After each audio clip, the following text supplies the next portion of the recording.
Mari kita berdoa terlebih dahulu. Tuhan, kami memohon belas kasih Tuhan agar kami boleh sungguh-sungguh mempelajari kebenaran firman Tuhan, bukan kebenaran versi kami. Berkatilah hamba-Mu dengan segala keterbatasan dan keberdosaan ini, agar bisa memberitakan kebenaran firman Tuhan. Ini doa kami Tuhan, di dalam nama Tuhan kami Yesus Kristus kami berdoa.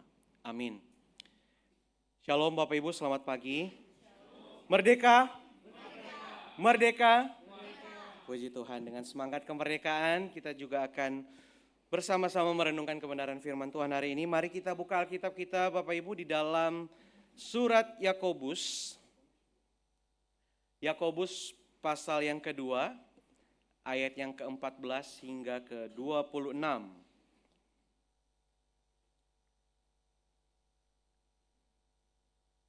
Yakobus pasal yang kedua, ayat yang ke-14 hingga yang ke-26.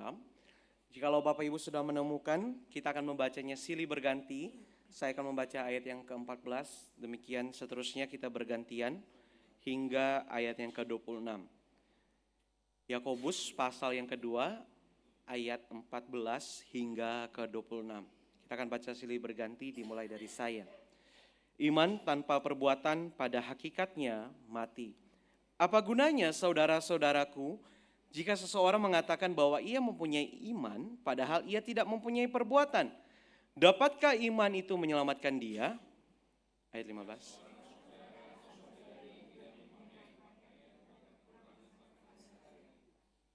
Dan seorang di antara kamu berkata, selamat jalan, kenakanlah pakaian hangat dan makanlah sampai kenyang. Tetapi ia tidak memberikan kepadanya apa yang perlu bagi tubuhnya. Apa gunanya itu?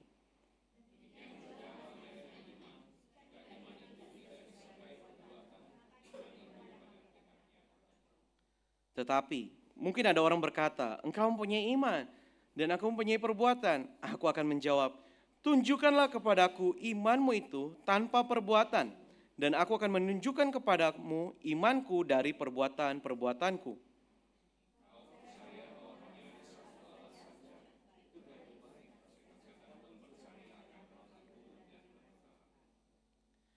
Hai manusia yang bebal, maukah engkau bukti bahwa iman tanpa perbuatan adalah iman yang kosong?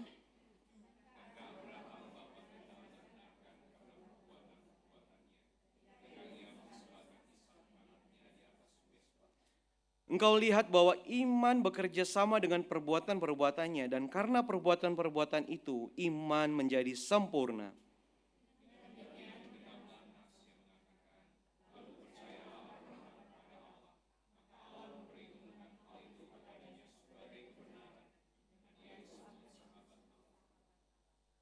Jadi kamu lihat bahwa manusia dibenarkan karena perbuatan-perbuatannya dan bukan hanya karena iman.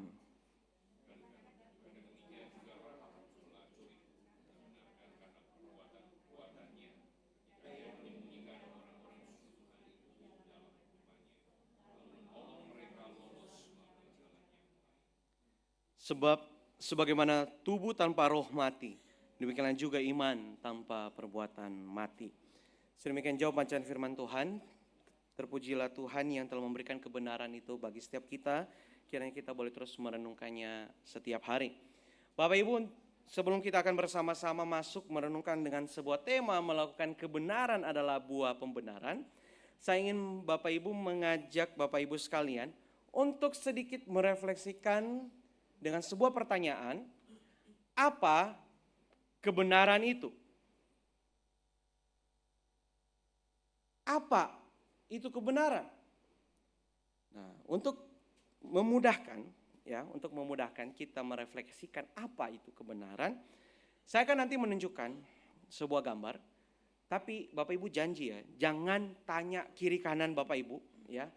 Pakai pendapat masing-masing, tidak boleh tanya samping kiri kanan meskipun itu suami atau istri Anda ya. Saya akan menunjukkan satu gambar dan nanti saya akan tanya menurut pendapat Bapak Ibu masing-masing. Ya, mungkin ini pernah tren pada masanya. Menurut Bapak Ibu, gambar dress ini warna hitam dan biru atau emas dan putih? Jangan tanya kiri kanan, dijawab dulu, nanti saya akan Coba survei ya. Pikirkan baik-baik, lihat baik-baik. Hitam dan biru atau emas dan putih. Oke. Semoga setelah ini tidak terjadi perpecahan di rumah tangga gara-gara perbedaan warna ya. Sudah? Sudah melihat? Siapa yang menganggap bahwa dress ini adalah warna hitam dan biru? Angkat tangan. Ya. Puji Tuhan. Silakan turunkan tangan. Siapa yang berkata bahwa dress ini warna emas dan putih? Ya, ada beberapa orang juga yang berkata bahwa dress ini hitam dan putih, emas dan putih ya, bukan hitam dan putih. Ada yang bingung kenapa bisa berbeda-beda? Jadi warna bajunya ini, warna dressnya aslinya apa? Silakan cari tahu sendiri ya. Tapi kenapa bisa berbeda versi ya? Kalau memang benar ini baju atau dress ini beneran satu warna, kenapa bisa beda-beda? Orang bilang, wah ini hitam dan biru. Enggak, gue lihatnya emas dan putih. Dulu bahkan waktu trending pada masanya, ini jadi perdebatan. Di dalam rumah ada orang bisa bilang, enggak ini emas putih, enggak ini hitam dan biru. Ya, memang ini adalah sebuah perbedaan karena mungkin pas waktu fotonya kejepret sedemikian gimana gitu caranya ya. Mungkin pas momentumnya dan pas cahayanya. Sehingga membuat orang-orang bisa beda-beda ya persepsinya. Bapak Ibu, kalau ya untuk hal yang sederhana seperti ini saja kita bisa beda, standar kebenaran kita bisa beda. Bagaimana dengan kehidupan kita sebagai orang Kristen? Hari ini ketika kita hidup, kita bilang kita melakukan kebenaran, pertanyaannya apa kebenaran itu? Kebenaran versi mana? Kebenaran versi siapa? Kadang-kadang kita bisa bilang kita melakukan kebenaran, tapi ternyata kebenaran yang kita lakukan adalah versi kita.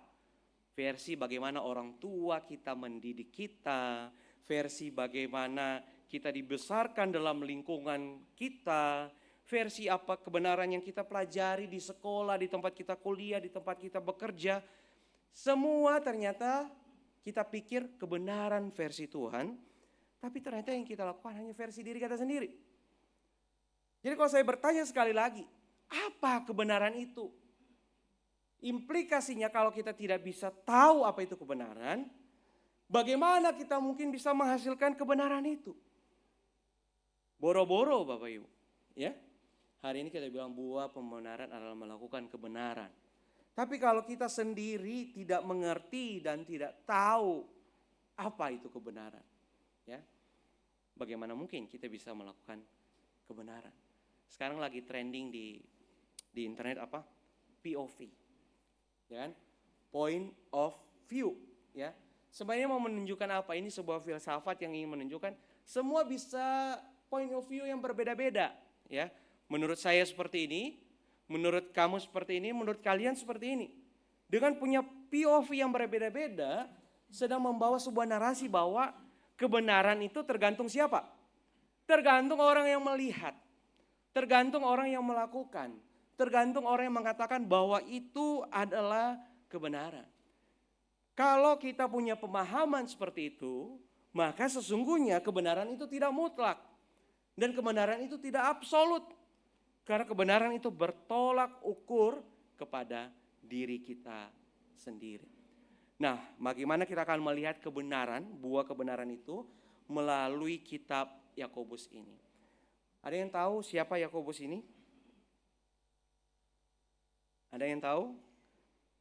Siapakah Yakobus yang menuliskan kitab Yakobus ini? Apakah murid-murid Tuhan Yesus? Murid Tuhan Yesus ada yang namanya Yakobus enggak? Kok ragu-ragu? Ada enggak? Ada berapa murid Tuhan Yesus yang namanya Yakobus? Nanti kita ikut CCA lagi ya.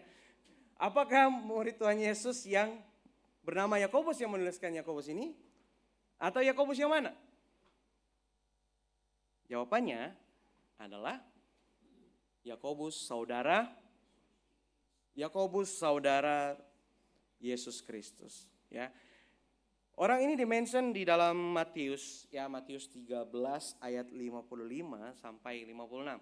Ketika Yesus di Nazaret, Di situ orang-orang Nazaret berkata, bukankah ia ini anak tukang kayu? Bukankah ibunya bernama Maria dan saudara-saudaranya? Yakobus, Yusuf, Simon, dan Yudas, dan seterusnya. Dan awalnya memang seorang Yakobus ini menjadi seorang yang skeptik. Ya, orang yang skeptik yang tidak mau ya menerima pengajaran dari saudaranya sendiri, yaitu Yesus Kristus. Menjadi orang yang sangat meragukan apa yang diberitakan oleh Yesus Kristus. Akan tetapi di dalam perjalanannya Yakobus ini ternyata menjadi seorang yang sangat fundamental dan seorang yang sangat niatnya gigih sekali untuk melayani Tuhan. Ya, Yakobus ini dikatakan sebagai pemimpin gereja Mesianik Yerusalem. Maksudnya gereja Mesianik itu apa? Jadi orang-orang di Yerusalem yang dulunya orang Yahudi, kemudian mereka menjadi percaya kepada Kristus, menjadi orang Kristen, ya mereka disebut Mesianik yang ada di dalam Yerusalem. Dan Yakobus ini melayani, ketika dia melayani jemaat-jemaat tersebut di dalam sebuah kondisi dan situasi yang tidak mudah. Di mana jemaat yang dia layani itu mengalami musibah atau penderitaan selama 20 tahun. Kurang lebih 20 tahun. Musibah atau penderitaan itu adalah kelaparan, kemiskinan, ya, kekurangan pangan, kekurangan untuk orang bahkan untuk beli baju saja susah. Dan dia melayani jemaat yang seperti itu kurang lebih 20 tahun. Bapak Ibu, ketika dengan fakta ini, saya ketika merenungkan ini saya bertanya dalam diri saya, wow, luar biasa, seorang hamba Tuhan yang sejati, ya. Dengan setia bertahan melayani di jemaat yang sangat tidak mudah selama 20 tahun. Dan di akhir hidupnya dia dikatakan sebagai orang yang mati martir. Karena itu Yakobus terkenal dengan sebuah julukan yaitu pilar Yerusalem. Pilar Yerusalem. Kenapa? Karena dia sangat gigih, ya. Dia sangat mengasihi jemaatnya. Dia sangat ingin membentuk, mengasihi jemaatnya, memberikan pemahaman yang benar tentang ajaran Yesus Kristus kepada jemaat yang dulunya Yahudi, sekarang mereka harus mengimani sebagai seorang Kristen itu seperti apa. Nah, kalau kita baca kitab Yakobus, mungkin pasal 2 ini merupakan salah satu pasal yang sangat terkenal. Kita mungkin sangat familiar dengan iman tanpa perbuatan adalah mati. Namun kalau kita membaca kitab Yakobus ini ya, mungkin beberapa dari kita akan mengalami kesulitan untuk bisa memahami dengan cepat. Karena Yakobus ini tidak sedang menuliskan sebuah rentetan masalah secara sistematik kepada jemaat yang dia layani.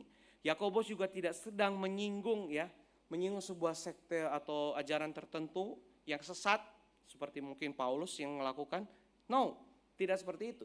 Akan tetapi ketika Yakobus menuliskan suratnya, ini terbagi dalam banyak bagian besar ya. Dan banyak bagian ini seperti potongan kecil-kecil. Potongan kecil-kecil. Ada tentang dosa lidah, ada tentang dosa tentang favoritisme, ada tentang iman tanpa perbuatan adalah mati, ada tentang orang kaya yang harus waspada dengan kekayaannya. Banyak sekali, itu dimulai dari pasal 2 sampai di akhirnya seperti itu. Kayak potongan-potongan kecil. Hanya pasal 1 saja yang kelihatannya seperti merangkum semua isi daripada surat Yakobus. Nah, kita perlu mengerti ini dahulu. Ketika Yakobus menuliskan suratnya, sebenarnya dia mengutip atau banyak melihat pengajaran Yesus Kristus, ya. Pengajaran Yesus Kristus khususnya khotbah di bukit. Dan dia padukan itu gaya tulisannya dengan hikmat yang ada dalam kitab Amsal. Jadi ini adalah sebuah perpaduan bagaimana dia menuliskan tentang teologinya, tentang pengajaran Yesus Kristus plus hikmat Amsal. Jadi kalau kita mau membaca Yakobus, kita perlu baca potongan-potongan kecil ini dengan sedikit lebih perlahan demi perlahan agar kita bisa menemukan big picture-nya. Nah, ini kira-kira ya contoh keterkaitannya. Misalnya ketika dia mention soal pilih kasih dan kasih, itu diambil dari Matius 5 ayat 46 sampai 48. Tentang iman yang sejati yang hari ini kita baca, dia juga singgung dari Matius 7 ayat 21 sampai 27. Kemudian di sini seperti bahaya kekayaan, dia singgung itu atau ambil itu dari pengajaran Yesus Kristus di Matius 6 ayat 19 sampai 21. Nah Bapak Ibu, ketika kita tahu bahwa ini dia padukan dari pengajaran Yesus Kristus dan kitab Amsal, hari ini kita membaca sebuah teks di mana seakan-akan menunjukkan bahwa iman itu harus disertai dengan perbuatan. Dapatkah iman itu menyelamatkan dia kalau dia tidak mempunyai perbuatan? Dan bahkan Yakobus juga menyinggung tentang Abraham. Ketika dikatakan Abraham itu dibenarkan karena perbuatan-perbuatannya. Bapak Ibu, kalau kita tidak mengerti ini dengan baik, dengan jelas, ini akan menjadi sebuah mispersepsi teologi, ya. Kenapa? Karena pada saat dulu, ya, waktu seorang tokoh reformator, yaitu Martin Luther, dia menggaungkan satu sola yang mengatakan bahwa untuk selamat satu-satunya adalah melalui iman. Bukan pakai perbuatan. Bukan melalui perbuatan kita diselamatkan, tetapi melalui iman. Sola fide. Dan bahkan orang-orang yang dahulu, tokoh-tokoh gereja, ketika mau mengcounter Martin Luther, mereka pakai Yakobus. Ya, mereka pakai Yakobus. Karena itu kita perlu menyelami mengapa Yakobus menekankan bahwa iman itu harus disertai dengan perbuatan. Bahkan dia menunjukkan bahwa faith without works is dead. Apakah seakan-akan ini sebuah kontradiksi di dalam Alkitab? Ya, ada pertentangan antara pengajaran Paulus dan juga pengajaran Yakobus. Apakah pengajarannya ini tidak konsisten atau tidak sama? Paulus bilang satu-satunya jalan keselamatan adalah iman. Tapi Yakobus bilang harus pakai perbuatan. Nah, bahkan yang kasus yang tadi mereka bilang sebenarnya Paulus mau mengkoreksi katanya teologi daripada Yakobus. Ada orang-orang yang berpendapat seperti itu. Kalau kita hanya melihat sepintas, ya, kita hanya mengerti sepintas tentang perkataan-perkataan ini, maka kita akan mengambil sebuah kesimpulan bahwa iman plus perbuatan itu adalah selamat. Makanya kita akan terbawa kepada narasi bahwa saya harus melakukan perbuatan baik, saya harus menghormati orang tua, kita harus bantu sesama, kita harus mengasihi sesama. Biar apa? Biar selamat. Kalau kita hanya membaca sepintas seperti itu, kita tidak bisa menjawab ayat-ayat seperti ini. Ketika Paulus bilang, jikalau Abraham dibenarkan karena perbuatannya, maka ia beroleh dasar untuk bermegah kepada dirinya sendiri. Tetapi tidak di hadapan Allah. Ini tegas sekali. Paulus bilang perbuatan Abraham itu tidak menjadi dasar untuk bermegah di hadapan Tuhan. Kemudian di dalam Roma 3 ayat 28, karena kami yakin bahwa manusia dibenarkan karena iman dan bukan karena ia melakukan hukum Taurat. Ketika orang-orang yang di Yerusalem tadi itu yang dilayani oleh Yakobus adalah orang-orang Yahudi dulunya. Mereka mau selamat dengan cara apa?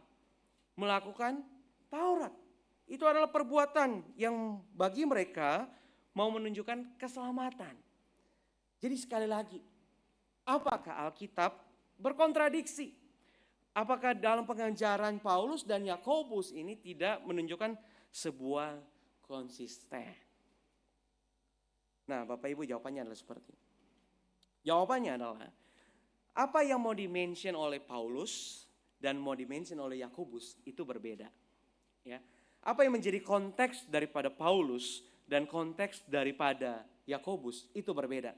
Jadi ketika kita bilang kok ini ngomongnya begini, yang satu ngomongnya begitu, itu dua-duanya berbeda. Berbeda dalam artian apa? Bukan pengajarannya beda-beda, esensinya tetap sama.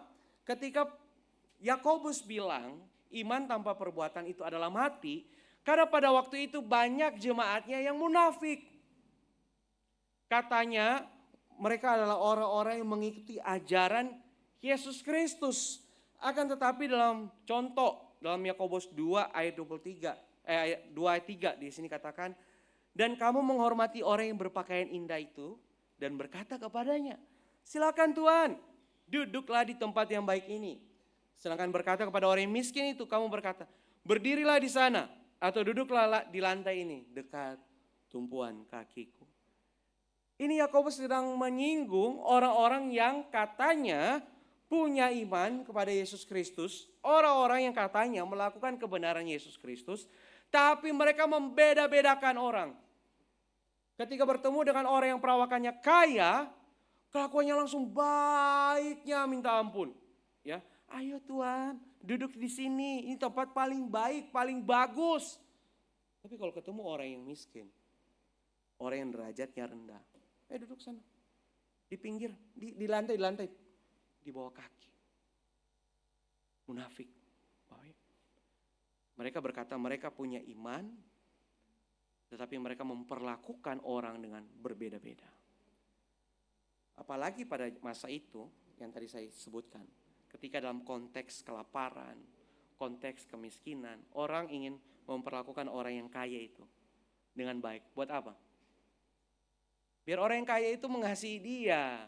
Biar orang yang kaya itu bisa kasih uangnya, bisa kasih pakaiannya dengan sudah melakukan kebaikan. Jadi Yakobus bilang, kamu katanya punya iman tapi perbuatan kamu seperti orang munafik. Membeda-bedakan orang. Bapak Ibu, apakah orang Kristen seperti itu? Membeda-bedakan orang, membeda-bedakan strata sosial, miskin, tidak terlalu miskin, kaya, tidak terlalu kaya, kaya sekali. Terus kemudian perlakuannya beda-beda. Ini sebuah teguran juga bagi kita. Ketika kita mengatakan bahwa kita hidup dalam kebenaran, kita nggak bisa munafik dan membeda-bedakan orang. Kemudian berikutnya, konteks berikutnya, self-ego. Bapak Ibu. Dikatakan di ayat yang ke-16 tadi.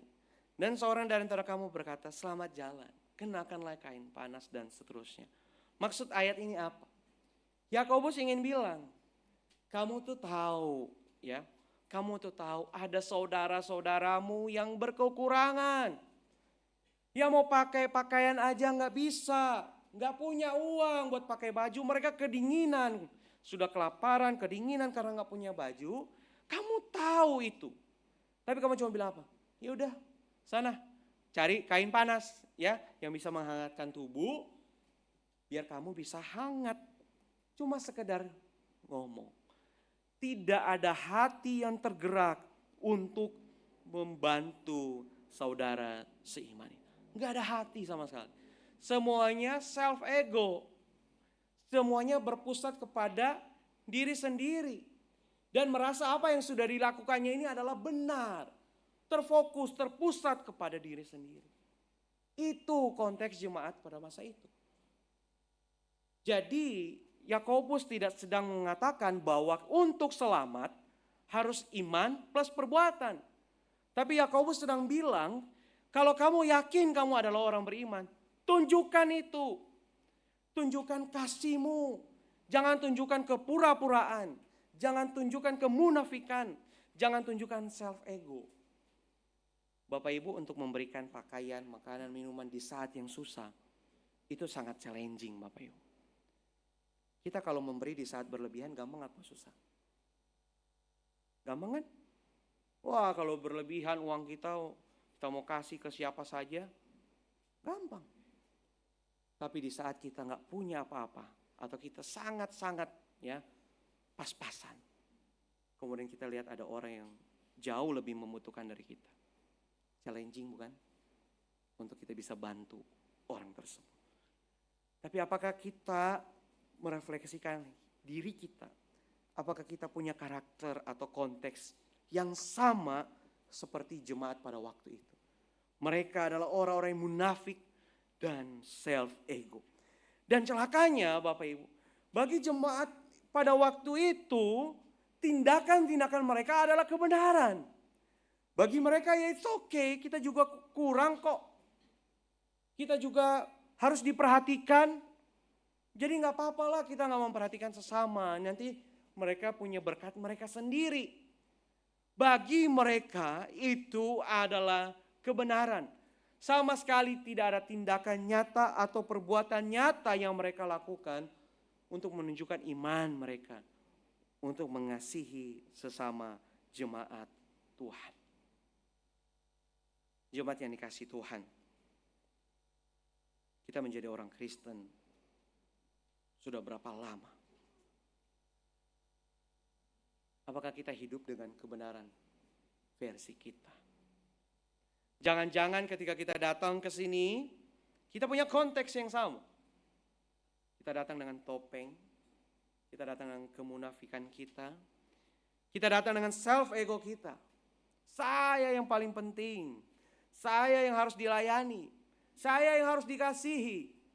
Bukan saya yang harus melayani dan saya yang harus mengasihi. Kita jarang sekali menunjukkan perbuatan atau tindakan nyata dari iman kita kepada sesama. Kita malah selalu maunya apa? Maunya diperhatikan. Maunya fokus kepada diri saya. Maunya saya. Dan kita bilang itu apa? Kebenaran. Hari ini Yakobus mention 2 hal tersebut. Itu bukan kebenaran.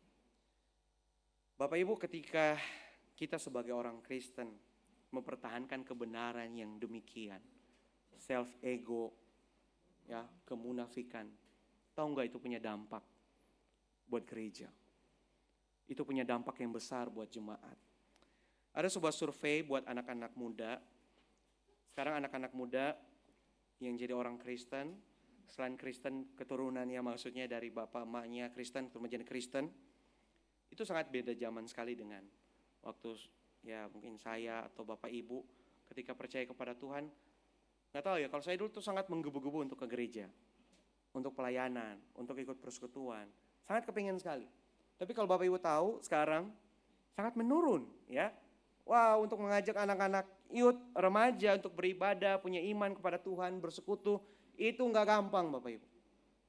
Berbeda zaman. Dan bilangan Research Center mengadakan sebuah penelitian di tahun 2018.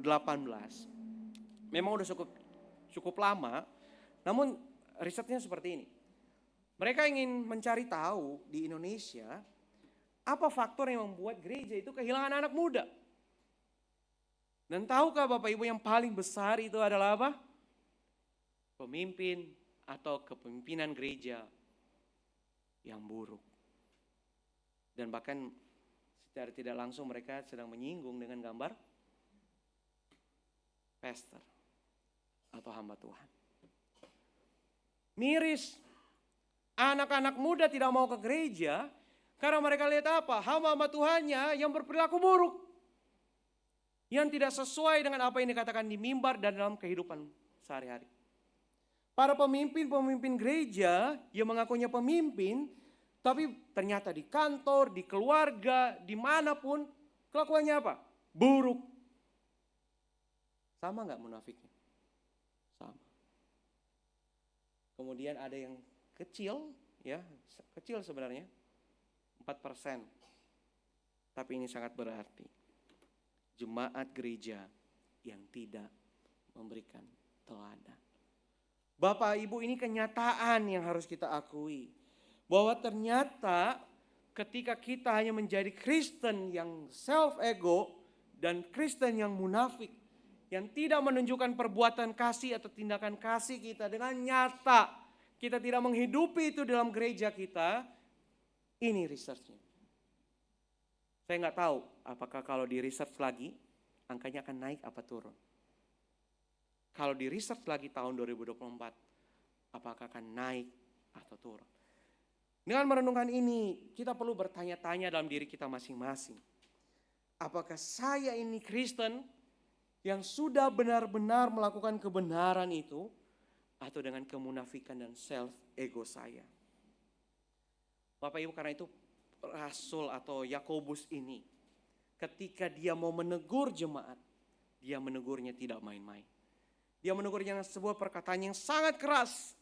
Tunjukkanlah kepadaku iman tanpa perbuatan. Buktikan saat ini. Mana ada orang yang bisa bilang saya beriman kepada Tuhan tapi dia tidak mengasihi sesamanya. Di mana ada orang yang bisa berkata saya beriman kepada Yesus Kristus. Saya punya pemahaman teologi yang sangat baik. Saya ikut seminar A, B, C sampai Z. Saya hafal firman Tuhan, tetapi dia tidak melakukannya di dalam kehidupannya. Mana ada orang yang bisa bilang saya rajin ke gereja tapi di kantor dia korupsi. Mana ada orang yang bisa bilang saya aktivis gereja tapi di rumah KDRT. Buktikan, tunjukkanlah perbuatan itu kepadaku. Tunjukkanlah iman tanpa perbuatan. Nggak ada, Bapak Ibu. Iman itu yang baik, yang kepada kebenaran itu akan menghasilkan buah kebenaran. Akan menghasilkan perbuatan kebenaran itu. Karena itu Bapak Ibu, kita perlu sekali lagi merefleksikan diri kita. Apakah kita sudah berjumpa dengan kebenaran Kristus atau tidak? Satu-satunya cara untuk kita bisa hidup di dalam kebenaran Kristus adalah kita sudah mencicipi terlebih dahulu kebenaran Kristus itu yang melepaskan kita, kebenaran Kristus itu yang memerdekakan kita, kebenaran Kristus itu yang mengubah kita. Mulai dari pikiran kita sampai hati kita sehingga kita bisa menghasilkan buah kebenaran. Kalau kita belum pernah berjumpa, kalau kita belum pernah mencicipi bagaimana kebenaran Kristus itu yang telah menyelamatkan saya dan saudara yang berdosa ini, maka buah kebenaran itu tidak akan pernah muncul di dalam kehidupan kita, Bapak Ibu. Tidak akan pernah muncul sama sekali. Di dalam kitab Yakobus, ya, saya tadi mention bahwa di pasal 1 itu merupakan sebuah rangkuman, ya, rangkuman besar daripada seluruh kitab Yakobus. Di dalam rangkuman ini Yakobus sedang menekankan apa? Dulu ya, orang Yahudi itu terikat dengan namanya Taurat. Terikat dengan namanya aturan.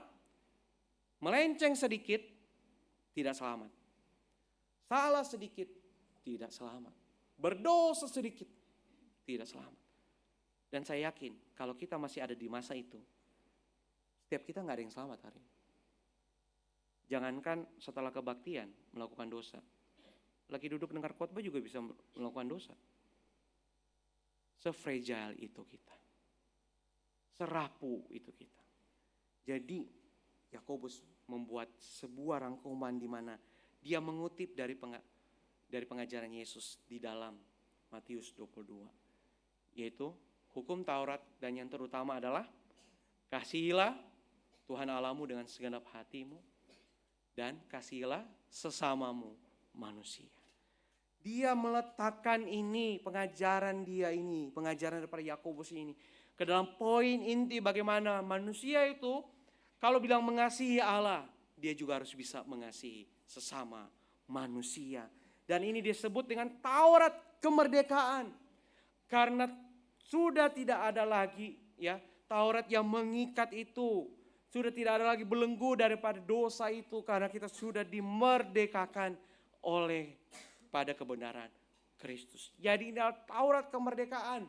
Bagaimana pengajaran daripada Rasul Yakobus ini menekankan bahwa kita harus mengasihi Allah dan mengasihi manusia. Dan Bapak Ibu, di dalam kitab Yakobus ada beberapa kata ya, lebih tepatnya ada 7 kata di dalam bahasa aslinya ya, Yunani. Yaitu teleios ya, teleios yang selalu ada atau disisipkan bahkan menjadi sebuah penutup di dalam pasal atau bagian dari kitab Yakobus, yaitu artinya sempurna. Hari ini di dalam Yakobus 2 ayat 22 dikatakan ini. Kamu lihat bahwa iman bekerja sama dengan perbuatan-perbuatan dan oleh perbuatan-perbuatan itu iman menjadi sempurna. Menjadi teleios. Teleios artinya apa? Completeness of Christian character. Utuh, murni, full. Semuanya utuh, gak ada setengah-setengah. Oh saya kalau di gereja jadi orang Kristen, senyum, mengasihi, kamu apa kabar? Ada pergumulan apa? Tapi waktu ketemu pembantu di rumah, kerjain benar, gak becus. Kata-katanya langsung berubah. Di sini duduk, oh ya Tuhan, ini aku, bentuklah saya, ya. Saya mau berubah Tuhan ya, saya mau berubah.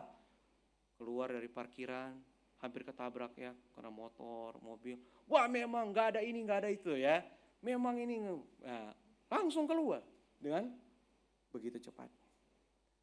Tapi kebenaran itu harus komplit, Bapak Ibu. Harus komplit. Completeness of Christian character. Bapak Ibu, jujur, ini bukan hal yang mudah untuk dilakukan. Kita harus utuh di dalam Tuhan. Bahkan untuk seorang hamba Tuhan, completeness of Christian character ini tetap struggling sekali. Beberapa waktu yang lalu, saya dan keluarga lagi jalan-jalan, ya sedikit refreshing lah. Kemudian suatu ketika di jalan saya mengalami, waktu jalan kaki, lagi mengalami sebuah hal yang tidak mengenakan. Jadi kayak ada satu orang, perawakannya cukup ya sangar lah ya gitu ya. Terus dia bentak istri saya, jalan yang benar dong, yang cepat. Wah, istri saya sih ya lumayan lemah lembut ya. Oh ya Pak, maaf, saya dulu. Iya, liatin orang kenapa ya begini. Terus wah ini orang macam-macam ini ya. Ternyata Bapak Ibu, saya ke-trigger. Dari saya kecil itu saya didikannya cukup keras ya. Terus papa saya selalu bilang kamu harus bisa melindungi keluarga, melindungi orang-orang yang kamu sayangi ya. Seperti itu. Jadi kamu harus kuat. Jadi laki-laki itu strong ya. Saya waktu itu saya ke-trigger. Wah ini orang macam-macam ini ya. Mau coba-coba ini. Tapi tahu gak Bapak Ibu? Jadi saya bilang begini. Orang Kristen gak begitu. Wah saya sepanjang jalan saya merenungkan. Iya ya. Saya bukan yang kayak dulu lagi gitu. Ya. Kalau saya yang kayak dulu lagi. Mungkin sudah kacau di jalan ya. Seperti itu. Lihat Bapak Ibu. Completeness of Christian character. Strugglingnya minta ampun. Tapi bukankah itu worth it untuk kita kejar? Saya dan saudara butuh untuk berproses. Sampai kapan? Sampai kita ketemu dengan Tuhan. Kalau kita benar telah bertemu dengan kebenaran Kristus itu, saya kok yakin kita akan dibentuk. Ya, kita akan dikikis ego kita, kemunafikan kita, perbuatan kita yang tidak tepat, semua akan dikikis. Sakit gak? Sakit. Tapi berharga sekali Bapak Ibu. Ada seorang Dutch pastor. Ini maaf saya lupa tulis namanya. Ada yang bisa tebak? Luar biasa kalau bisa tebak. Abraham Kuyper. Ya. Dia adalah seorang Dutch pastor, seorang theologian, dan uniknya dia pernah menjadi prime minister dari Netherlands. Ya.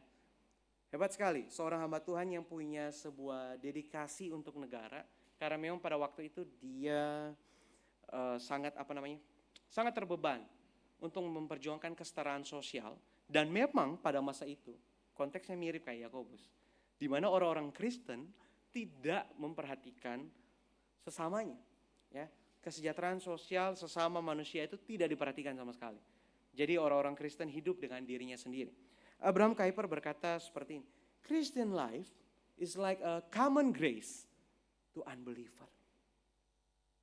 Kehidupan orang Kristen itu sebenarnya seperti anugerah umum. Kalau melalui Alkitab kita tahu anugerah umum itu adalah dunia ciptaan Tuhan. Di mana kalau orang melihat dunia, orang akan mengatakan, oh ada Tuhan di balik keindahan penciptaan dunia ini. Tapi bagi dia merumuskan sebuah hal yang bagi saya sangat indah. Seharusnya kita sebagai orang Kristen itu, ketika kita hidup, orang lain lihat itu apa? Bukan munafik. Bukan orang yang sama kayak orang yang tidak percaya kepada Tuhan. Harusnya ketika orang lain melihat, unbeliever itu melihat kita, wow, ada Tuhan di hidup kita. Ada Tuhan di dalam kehidupan kita yang kita tekuni. Namun pertanyaannya hari ini Bapak, apakah orang-orang di sekitarmu, suamimu, istrimu, anak-anakmu, orang tuamu, sungguh melihat Kristus di dalam hidup? Sehabis dari kebaktian boleh nanya. sebagai sebuah refleksi bagi hidup. Kalau lihat saya, lihat Kristus nggak dalam kehidupan saya? Apakah orang-orang di sekitarmu sudah melihat buah kebenaran itu? Kalau belum, mari kita bertanya sekali. Apakah saya sudah mencicipi kebenaran daripada Yesus Kristus yang telah menyelamatkan dan telah mengubah umat kepunyaan? Mari kita pulang merenungkan kehidupan kita. Mari kita berdoa.